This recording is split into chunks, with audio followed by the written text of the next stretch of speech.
The PGA Show in Orlando, super fire, dog. Super fire. Like, can't wait to tell y'all all about it. Watching my steps like I was James Harden. Guarding me is like guarding Jordan, you can't afford it. I shoot like Wardell in clutch moments. Regardless my opponents, I try to keep it honest as I write these little sonnets. Under wraps like my name Adonis. My daughter mixed like her name Adonis. I keep it straight as an orthodontist. Never become pompous, that's my promise. I'm conscious of the garden when my fruit tends to harvest. Yeah, skating on tracks like I'm Sidney Crosby. Now, obviously, guys who've been on my channel, one, thank you for coming back. Two, if you haven't, please, I would thoroughly like it if you like and subscribe, please, and thank you. But yeah, so obviously I started this golf and gospel brand, and I'm doing all I can to grow it. So I've been working with a small business consultant. Her name is Linda Ropel. She's super dope, and she recommended the PGA Show to me. Never been, never heard of it. And I would say when I went down there, deer in headlights. So active, a lot of people there, didn't know what I was doing. Obviously, I did come in with a plan. I knew there were specific clubs I wanted to test. I knew there were specific people I wanted to talk to or have the hopes of talking to. But I'm just a rookie there. But ultimately, great time. So I'm grateful. I got a homie by the name of Aaron. Aaron runs Tees Cross Golf. And again, guys, if you go to Tees Cross Golf, you type in the discount code Golf and Gospel, you get 10% off, so go check them out. The homie Aaron puts me on with another homie by the name of John. John has a news anchoring background. He has started a YouTube page by the name of Iron Sharpens Iron. He does product reviews, and he's trying to implement the faith into the golf world just like me. So I meet the homie John there. John's first time there, my first time there, and it's like we both know what we're doing, but let's figure out what we're not doing together, man. And as we're walking around demo day, which I'll explain furthermore what demo day is, I hear a homie say my name, Jeremy. I look to my left, it's the homie Alexis Belton. Shout out to Alexis Belton, pro golfer, long drive competitor, super fire, man.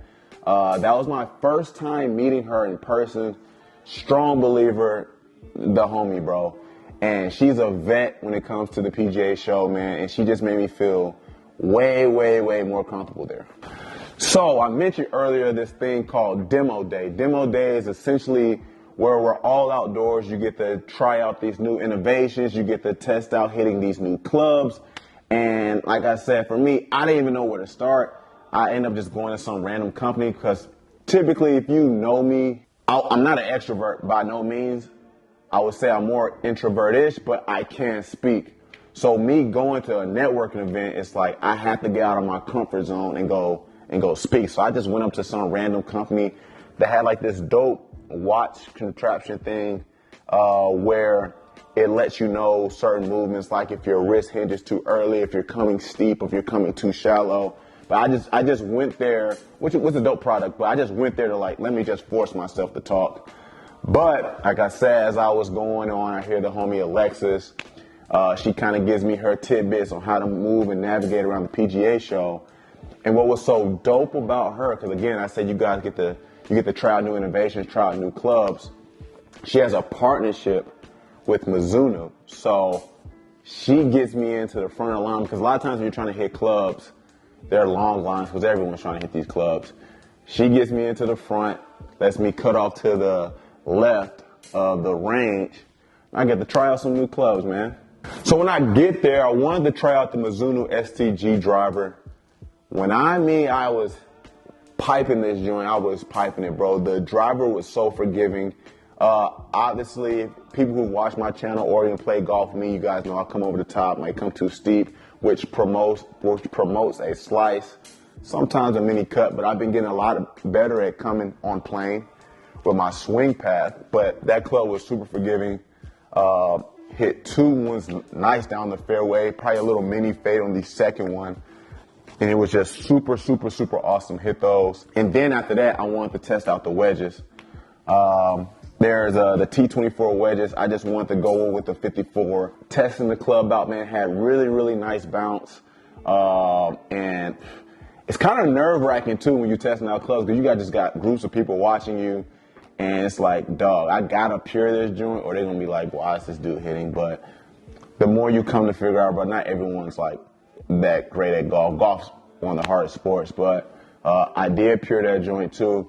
But in all, it felt really, really good to hit those clubs. Never played with them before at all, but it was just fun testing out new clubs. I played with PXGs here back in Arizona, but I'm always curious on how other clubs will feel as I use them, and I got to use some other ones, which I'll get to later. Now, the other thing that was really dope about hitting the driver is there was a two-time long driver champion, Brandon Flynn, who saw me hitting, and he was like, hey, dog, let me step up real quick and show you what I got.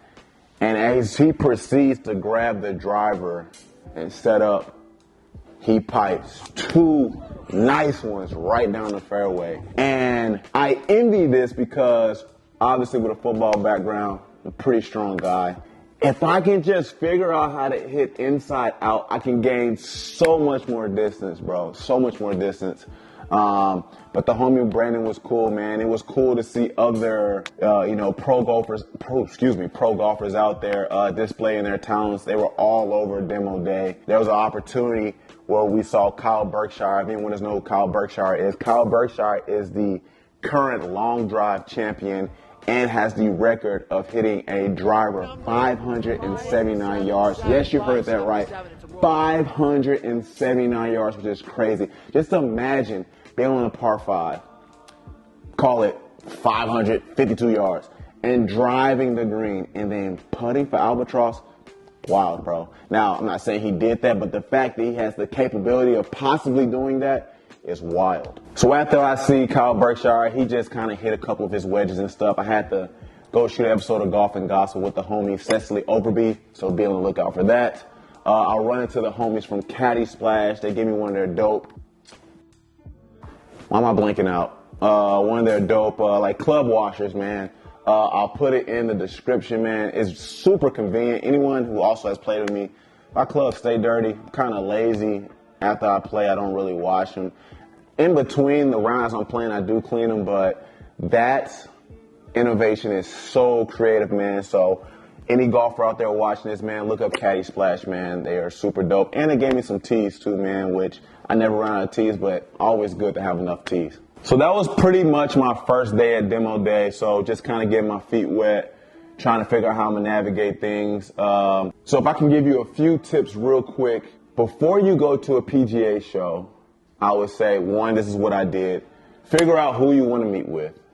The PGA app does a good job of being able to create a list or a itinerary for things you want to do.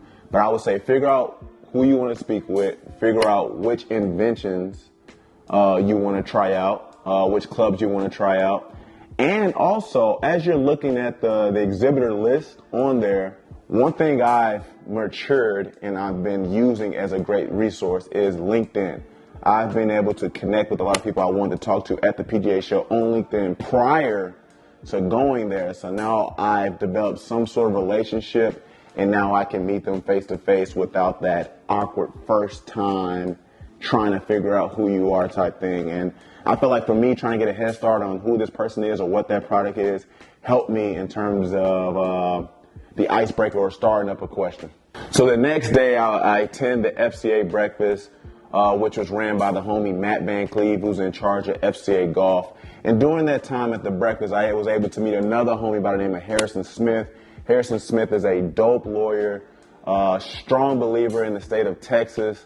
He does a lot of work with Alexis Belton, man. I got to connect with him. And Harrison was a guy that pretty much we walked alongside each other throughout the whole PGA show. You would have thought me and him were homies for like years, man, the way we just connected so quick. But he was super dope, man. I'll tell you guys more about Harrison later. But during this FCA breakfast, Matt Van Cleve did a Q&A with a golf instructor by the name of Mike Bender, who is best known to be the golf instructor for Zach Johnson. Zach Johnson is a guy who was the Ryder Cup captain and also has, a couple of majors and a bunch of PGA wins, man. And the one thing that I took from Mike Bender, outside of him being a strong believer in him, encouraging the people in the room in the faith, which is obviously super important. Obviously, that is the priority of my channel.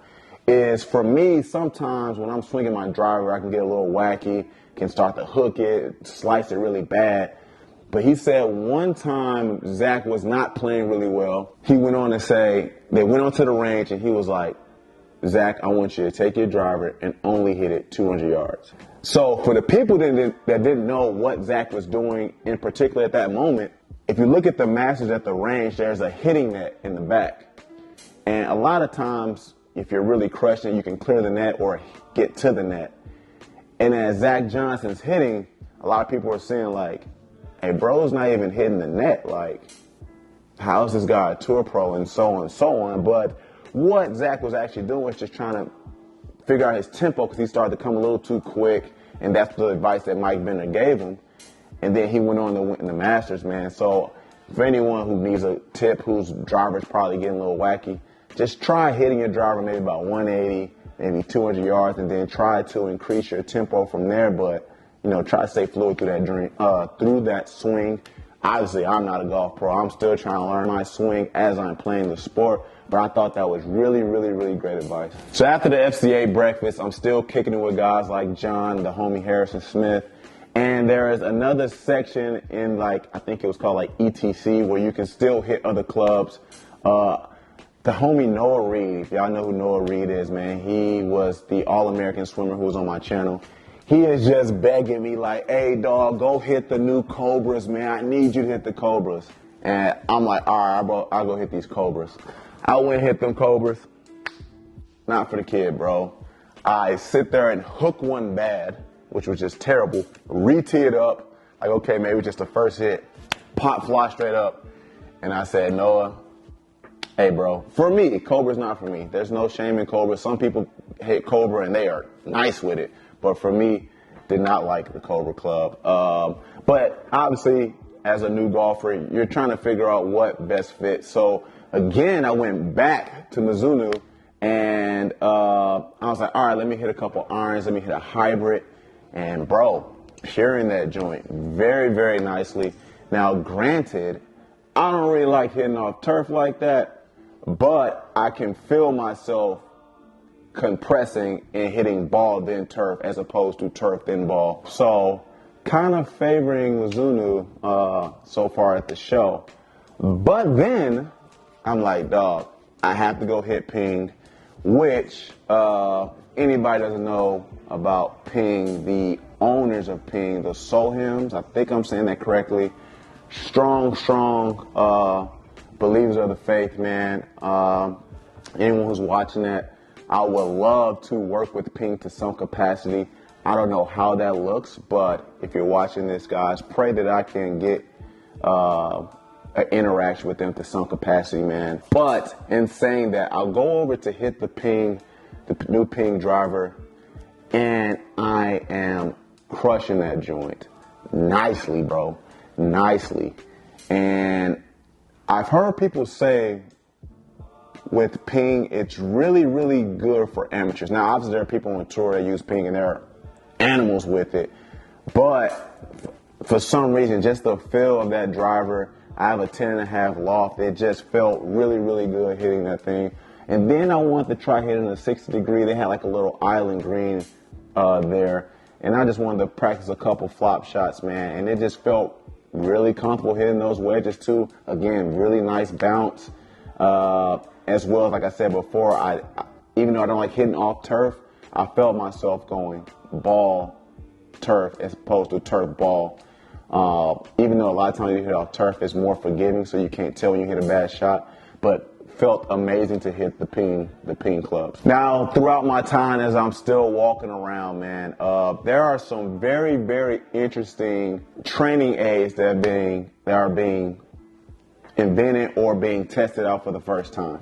So as I mentioned before, if you guys haven't watched my channel, I'm a guy who's unfortunately developed the habit of coming over the top or coming too steep. So I run into a company by the name of Lagmaster, which the Lagmaster, it allows you to help you lag the club and stay shallow and actually work on the techniques of staying inside out.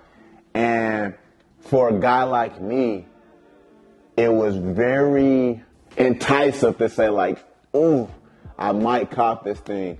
But even in saying this is how dope God is, man. Because when you're at the PGA Show, you're all wearing these name tags, which have your business, your name, and a QR code. And I will say this, guys. At the PGA Show, I stick out. I'm 6'3", I'm black with dread. So there is a curiosity like, all right, bro, what do you do? So the thing that's so cool about this is I have an opportunity to share the gospel every time. On my badge or whatever, it says Jeremy Davis, CEO, founder of Golf and Gospel. Now, this is one thing I have learned is my wife has told me about this term called your unfair advantage. And essentially what my unfair advantage is that I play in the NFL. So when I'm explaining golf and gospel, if I want to keep the person locked in, I'm just being transparent here, I have to mention that, oh, I play in the league 6 years. And then it's like, oh, and then I go and proceed like, so with me playing in the league, I'm very competitive by nature. And I'm not able to play football anymore. My body's beat up. I'm not able to play basketball like I want to. So the next best thing for me to do is to play golf. So I'm passionate about the game of golf, but obviously I'm also passionate about the gospel. So I go in to explain it. It's like, man, I've come up with the business of golf and gospel because it allows me to compete and have conversation, but also share the gospel while doing so. And a lot of people have come to love the niche that I have. But in saying that, I say that to the people of Lagmaster, and I come to find out they're believers too.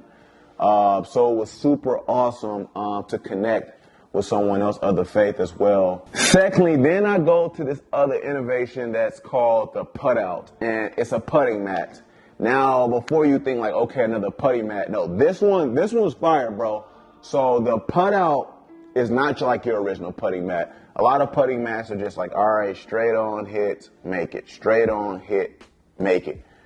And it becomes very, very mundane that you kind of master hitting your own putting mat because it's just a flat surface. But with the Putt Out, what was so dope about it is it has like underneath the putting mat is like some air that you can compress to change the braking of the putt. So I can feel air on the left side and then maybe feel air on the top right side, and then the brake is like right to left to fall down to the hole. So now you're able to practice certain breaks as opposed to just hitting straight all the time. And the thing that's so cool about that, let's say a lot of you guys might have your favorite course you like to play at. Let's say hole 4, you're always getting bogey because you just can't find that green the correct way like you want. Maybe when it's at the place was at a 2. And you know that's how the break works. You can change the Putt Out mat to resemble that break at hole 3 or whatever your favorite club is and try to master that break.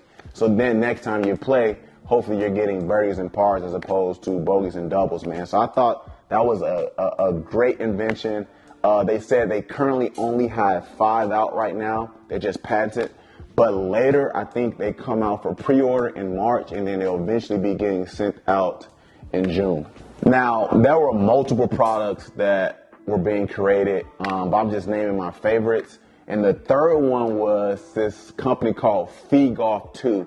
Phi Golf 2 is a pretty much at-home simulator app where you don't have to build like this whole room of a simulator. You literally play it on your TV, and there's like this contraption that resembles a golf club, probably just like the top half of it, the grip, and a little bit of the shaft, and then there's a golf ball on the end.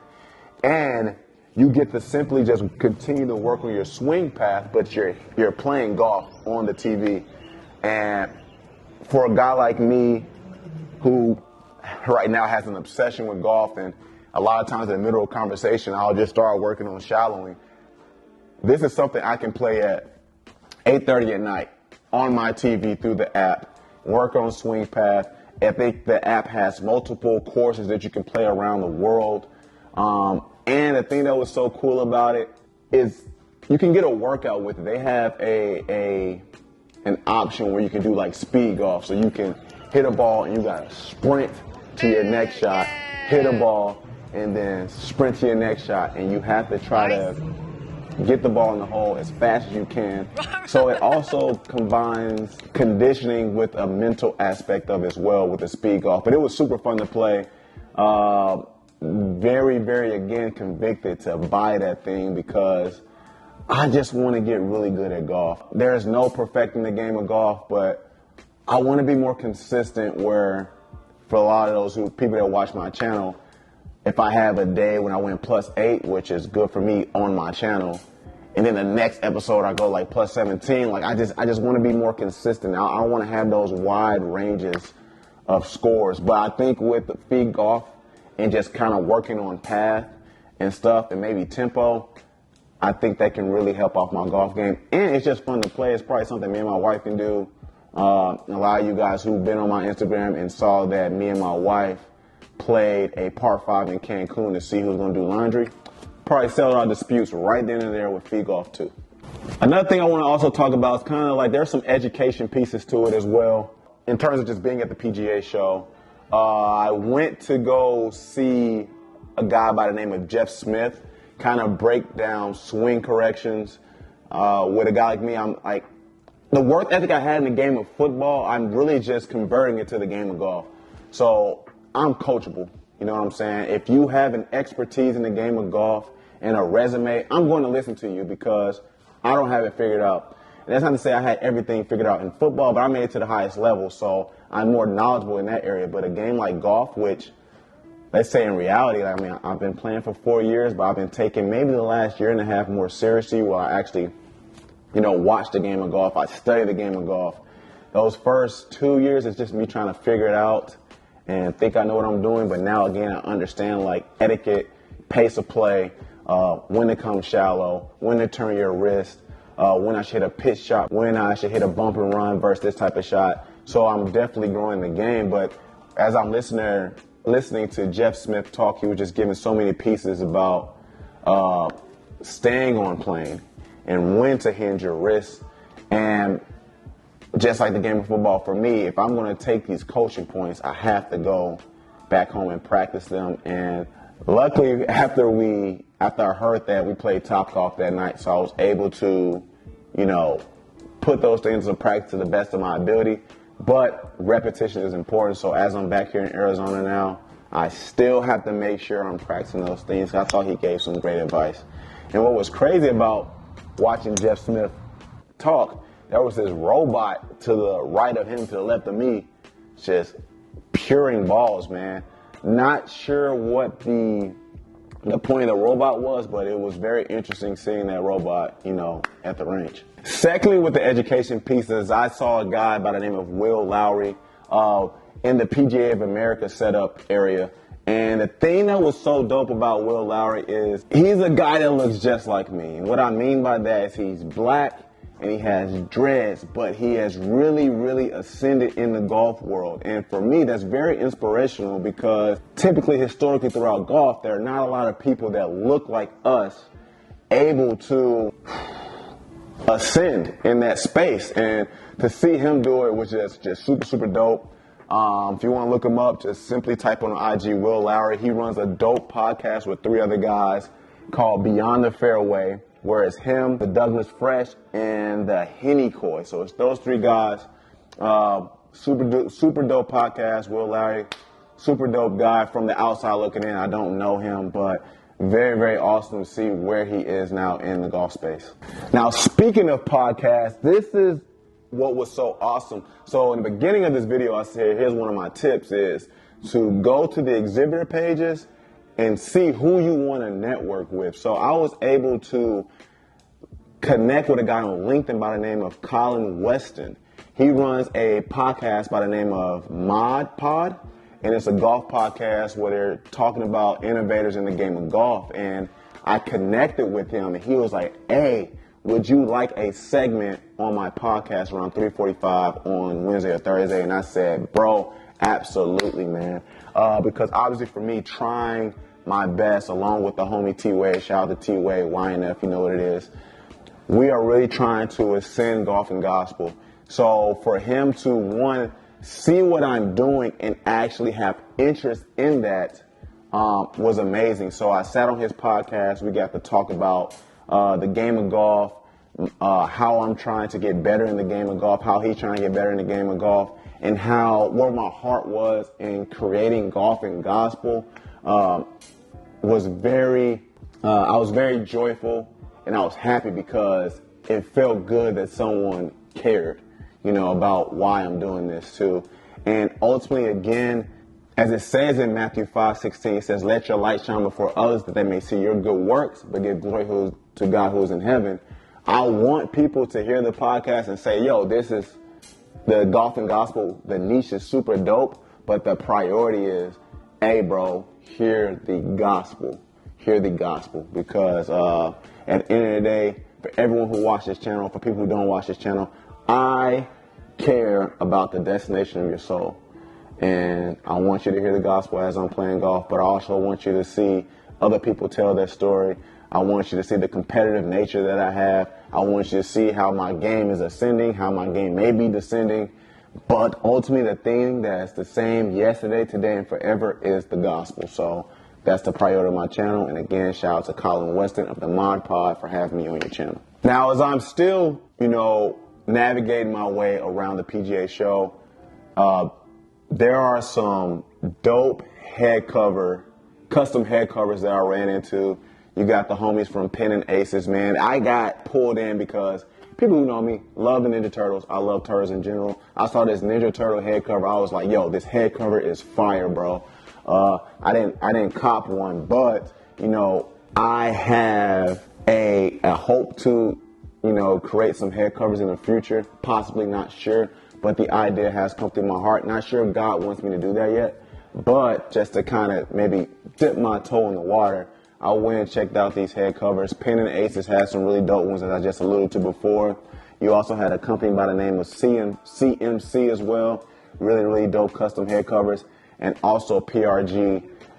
They had some really, really fire head covers too. Showing a lot of golf-related tournaments on their head covers, like the PGA Championships, the Masters. So it was dope to see those customizations put on the head cover, which was super, super dope. Now, if anyone has heard my podcast with Competing for Christ, he asked the question, how did golf and gospel get put on your heart? And I always talk about how I was driving down a one-on-one, and that's when the title Golf and Gospel I put on my heart. But the encouragement to start was the YouTube channel Bob Does Sports. I love Bob Does Sports. Those homies are super funny. But the thing that was so dope about seeing Bob Does Sports is they're not all good. And obviously there's this reputation that you have to be a particular way to play golf. Now, again, yes, guys, you go to golf course, you got to have a certain etiquette. Don't just go there being crazy. But you don't have to be perfect at the game. You don't have to go there and say, oh, I'm a scratch golfer. You have a handicap of 30, 20, 15, 5, wherever it is. And with guys like Bob and Joey, they're not that good. Except the homie FP. FP's a dog. But this is what kind of encouraged me to start the channel. And I was able to meet them fools, man, and they were hilarious. But not only did I get to meet them, man, I wanted to fulfill meeting 3 of my favorite golf YouTubers. Bob Does Sports. I got to see the homie Rick Shiels. I ran into him at Top Golf, which was fire. And I wanted to see Hally Ledbetter, bro. I really did. And again, I just be shooting my shot. I DM her. I said, hey, I'm not sure where you're going to be at the PGA Show. I would love to get a picture with you if I can. She replied saying, yes, I'll be back at 2:30 the next day. And I'm just like, all right, man, I'm going to try to wait for Hally Ledbetter. And then fortunately, I saw her, dog. I saw her maybe around 11:30 or so. I seen her walking. I was like, bro, it's Hally. I saw her twice. I looked and I got nervous. I was like, that's Hally. I was like, bro, I'm going to just go up to her. But she's kind of in a rush. And I go up to her and I was like, excuse me, are you in a rush? Because I wanted to ask for a picture. And she was like, yeah, sorry, I am. And darted off, bro. And the way I felt inside, bro, was kind of like that Dave Chappelle episode when he was doing Whack Arnold's. I felt just like this. Afternoon, ladies. Ew, nigga, you smell like French fries. the pain I felt, bro. But I love Hally Ledbetter, bro. She's super dope. I love her show on Golf Digest. I love the comedic relief she brings in the game of golf. It was just awesome, bro. Just to at least see all three of them. I only got pictures with 2 of them, but to see all 3 was fire. But ultimately, man, the PGA show was very, very fruitful. I connected with so many people. Connected with the people from Restoration Golf. Please go check out Restoration Golf on IG. They're another group of people that combine the game of golf with Jesus. Like I said, I got to meet the homie Harrison Smith, the homie John, Alexis Belton, the homie Robin. Robin was super cool, man. He keeps telling me ping is king, ping is king. Very, very good golf trainer in the Orlando area if you're down there. Just met so many people, which I'm super grateful for. Very, very great experience. I look forward to going next year, but again, if you're thinking about going to the PGA show, again, the tips I leave you with, as I already alluded to throughout this video, is have a plan. Have a plan like these are the people I want to speak to. Create an elevator pitch for what you want to say. Try connecting with these people maybe prior to, if it's on LinkedIn, socials, Twitter, IG, so on and so on. Try connecting with them. And then also come there to learn too. Like I said, the education pieces were very dope. And one thing I did learn, so I wanted to go to these other classes that were not on the actual conference floor. They were like in actual classrooms. And I put it on my list of things to do, but I didn't realize you have to pay for that separate, because there were 2 classes I wanted to go to in regards to succeeding in the social media space, and I wanted to go to a class how John Rahm perfected his swing or something like that. And I remember I went there to scan my bag, and she was like, "Oh, it looks like you never paid for this class." And I was like, "I didn't even know that. I thought it all came with the class." But if that's the case, I'm sure there's an option when you're signing up for the PGA show. If you want to go to those actual classes, they are a separate package. So just be cognizant to make sure you do that. But guys, obviously I know this video is totally different from what I usually do, but I wanted to talk about my experience at the PGA show.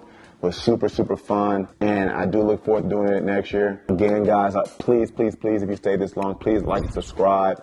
Pray that Golf and Gospel can extend not only because of the golf and the entertainment aspect, but ultimately so the gospel can be shared. And I thank you guys, and that's it.